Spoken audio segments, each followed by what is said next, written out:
नमस्कार, आपका स्वागत है हृदयम टॉक्स पर। आज हम बात करने वाले हमारे शरीर में बहने वाली प्राण ऊर्जा जो कि हमारी सांसें हैं, वो किस प्रकार नाड़ियों के द्वारा हमारे शरीर में बहती हैं और ये नाड़ियाँ किस प्रकार हमारी इच्छाओं की पूर्ति करती हैं।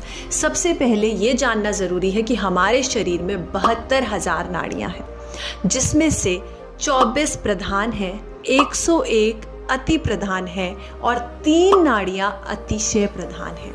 तो जो ये 3 नाड़ियाँ हैं ना, यही प्रमुख कार्य करती है और इच्छा पूर्ति के लिए इन 3 नाड़ियों को समझना बहुत ज़्यादा ज़रूरी है। तो ये 3 नाड़ियाँ कौन सी हैं? एक होती है ईड़ा नाड़ी, एक होती है पिंगला नाड़ी और एक होती है सुषुम्ना नाड़ी। ईड़ा नाड़ी की बात करते हैं। ईड़ा नाड़ी हमारा लेफ्ट नॉस्ट्रिल है।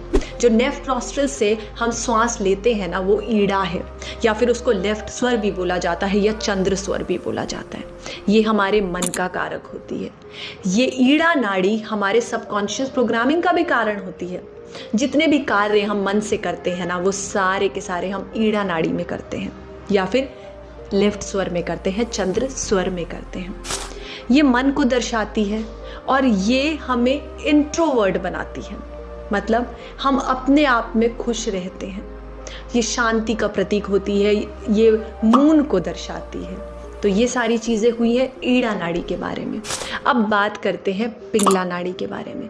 पिंगला यानी कि हमारा राइट स्वर या फिर हमारी राइट नाड़ी, या जो राइट नॉस्ट्रिल जब हमारी एक्टिव होती है तो हम बोलते हैं हमारा राइट स्वर एक्टिव है। ये हमारे कॉन्शियस को दर्शाती है, ये बुद्धि का प्रतीक होती है और ये हमें एक्सट्रोवर्ट बनाती है, तेज प्रकाश सूर्य को दर्शाती है, मेल पावर को दर्शाती है। और एक होती है हमारी सुषुम्ना नाड़ी। जब दोनों एक्टिव हो जाती हैं तो वो सुषुम्ना नाड़ी हो जाती है। ये हमें हमारे कॉन्शियस, हमारे हायर कॉन्शियस से मिलाती है। तो इस तरह से हमारी 3 नाड़ियाँ अतिशय प्रमुख हैं। तो जब हम बात करते हैं ना मैनिफेस्टेशन की, कोई भी चीज़ को पूर्ण करने की, कोई भी इच्छा को पूर्ण करने की, तो हम बात करते हैं अपनी लेफ्ट स्वर की, लेफ्ट नाड़ी की, जिसको हम क्या बोलते हैं, ईड़ा नाड़ी। क्योंकि कहते हैं कि मन के जीते जीत है और मन के हारे हार। अगर आपने मन को जीत लिया तो आपने सब कुछ जीत लिया। तो आज हम यही बात करेंगे कि ईड़ा नाड़ी से आप अपनी किसी भी इच्छा को कैसे पूरा कर सकते हैं। आगे की वीडियो में मैं आपको ये बताऊंगी कि ईड़ा और पिंगला के क्या क्या कार्य होते हैं, पर आज मैं आपको सिर्फ एक चीज़ बताने वाली हूँ कि ईड़ा नाड़ी से अपनी इच्छा को कैसे पूर्ण करते हैं।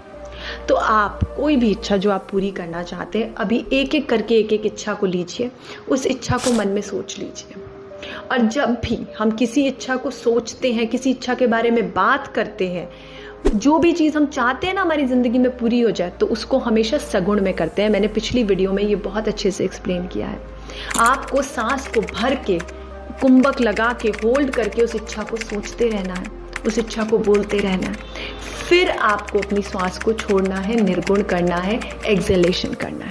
अब आपको करना क्या है, जब आपको अपनी ईड़ा नाड़ी को एक्टिव करना है, मतलब लेफ्ट स्वर को एक्टिव करना है अपनी इच्छा पूर्ति के लिए, तो आपको क्या करना होगा, आपको इस तरह से अपना हाथ लेके उंगली अंदर दबा के एक मुट्ठी बना लेनी है। और जैसे ही आप मुट्ठी बना लोगे तो आपको इसको अपने राइट तरफ दबा देना है। आपने साधु महात्माओं को ऐसा करते हुए देखा होगा। और जैसे आप इसको दबा देते हैं ना, ऑटोमेटिकली जिस तरफ भी आप दबाएंगे, ऑपोजिट तरफ आप दबाएंगे तो आपकी ऑपोजिट नॉस्ट्रिल चल जाएगी। मैंने इसीलिए राइट तरफ दबाया है कि ताकि मेरी लेफ्ट एक्टिव हो जाए, और जैसे ही मेरी ईड़ा एक्टिव हो जाएगी, मेरा लेफ्ट स्वर एक्टिव हो जाएगा, तो जो भी मेरा कार्य है जिसको मैं मैनिफेस्ट करना चाहती हूँ, सिद्ध करना चाहती हूँ, वो मेरा बहुत आसानी से हो जाएगा। अब आपको ज़रूरत पड़ेगी एक नोटबुक और एक पेन की। आपको एक नोटबुक और पेन लेकर बैठ जाना है। जब आपका लेफ्ट स्वर एक्टिव हो जाएगा, जैसे कि मैंने बताया कि आप कैसे एक्टिव कर सकते हैं, जैसे ही वो एक्टिव हो जाएगा, आपको क्या करना है, जब आप लेफ्ट से श्वास लेंगे तो आप उस श्वास को मणिपुर चक्र तक ले जाएंगे, क्योंकि ईड़ा नाड़ी का जंक्शन हमारा मणिपुर चक्र है। मैनिफेस्टेशन वहीं से होगी। तो आपको तेज से श्वास को भरना है अपने लेफ्ट नॉस्ट्रिल से, और किस पे ले जाना है, अपने मणिपुर चक्र पे। जिसको हम सोलर प्लेक्सस बोलते हैं, जो कि आपकी नाभि से 3 इंच ऊपर है। तो वहाँ पर आपको सारी एनर्जी, सारी ऊर्जा को एकत्रित करके होल्ड करना है, कुंभक लगा लेना है। और फिर आपको पेन और कॉपी लेफ्ट हैंड से ही उठानी है, होल्ड करे करे ही आपको इस प्रोसेस को करना है। फिर आपको उस कॉपी पर एक बिंदु बना लेना है। आप ओम भी बना सकते हैं। ये बिंदु या ये ओम आपकी जो प्राण ऊर्जा जो 72,000 नाड़ियों में बह रही है ना, उसका केंद्र है। अब वो सारी की सारी ऊर्जा उस ओम पर या उस बिंदु पर आ गई है। उसके बाद आप अपनी इच्छा को लिखेंगे और इस प्रकार आप बार बार सांस को लेंगे, अपने मणिपुर चक्रा पर ले जाकर होल्ड करेंगे और फिर दोबारा लिखेंगे।